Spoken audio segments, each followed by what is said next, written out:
So you're caught shoplifting. Now what? Are you facing a fine or could you actually go to jail? If you're wondering about the penalties for shoplifting in New Jersey, the answer depends on one critical fact that many people don't understand. In this video, I'll explain exactly how New Jersey determines the penalties for shoplifting, what you're really facing, and what you can do now to protect yourself.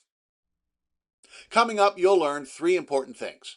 First, how to tell whether you're facing a minor offense or a much more serious criminal charge.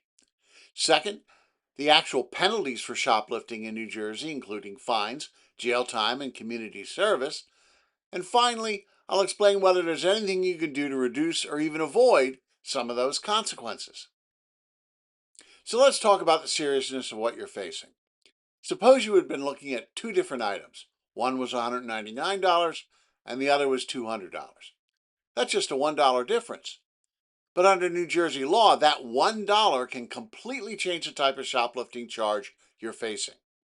It can mean the difference between a disorderly persons offense handled in municipal court and an indictable crime prosecuted in the county superior court.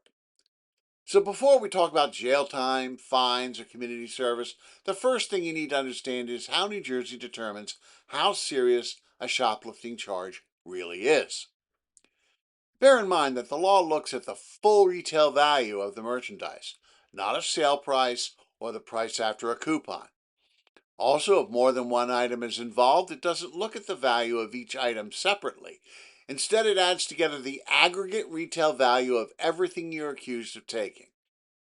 For example, you might think five $40 items would each be treated as being under $200, but they're not.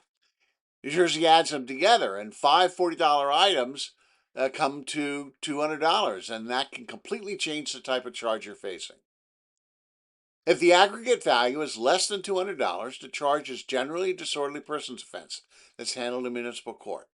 The maximum fine is up to $1,000. If it's your first or second offense, the law provides for a jail sentence of anywhere from 1 to 180 days.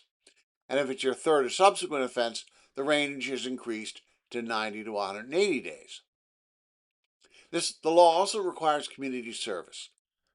A first offense carries at least 10 days, a second offense at least 15 days, and a third or subsequent offense at least 25 days. If the aggregate retail value is $200 or more, the charge becomes much more serious because it's prosecuted as an indictable crime in superior court, our version of a felony. If the merchandise is worth between $200 and $500, you're facing up to 18 months in prison and a fine of up to $10,000. If the merchandise is worth between $500 and $75,000, the possible prison sentence is increased to 3 to 5 years, along with a fine of up to $15,000. And then if the merchandise is worth more than $75,000, the possible prison sentence increases again to between 5 and 10 years with fines up to $150,000. Now, it's important to understand what those numbers really mean. These are the sentencing ranges authorized by law. They aren't automatic sentences. The actual outcome depends on many factors, including the facts of the case, your criminal history, and other circumstances the court may consider. Again, these are the maximum penalties authorized by law. They aren't necessarily what will happen in every case. Whether it's a first offense, your prior criminal history, the aggregate retail value involved, and the specific facts and circumstances of the case can all affect the ultimate outcome. So if you're researching the penalties for shoplifting in New Jersey, don't assume you're automatically going to jail, and don't assume pleading guilty is your only option. Every case is different. Depending upon your circumstances, there may be options available that could reduce or even avoid some of the consequences. Now you know how New Jersey determines the seriousness of a shoplifting charge and the penalties you could be facing. But here's the good news. Just because the law allows jail time, fines, and community service doesn't mean necessarily that that's what will happen in your case. Depending upon your circumstances, there may be options that could help you avoid some of those consequences. If you've been charged with shoplifting in Burlington, Camden, Gloucester, Salem, or Cumberland County, New Jersey, I'd be happy to discuss your situation with you.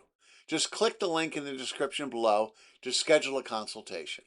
and let's talk about your case and the options that may be available to you.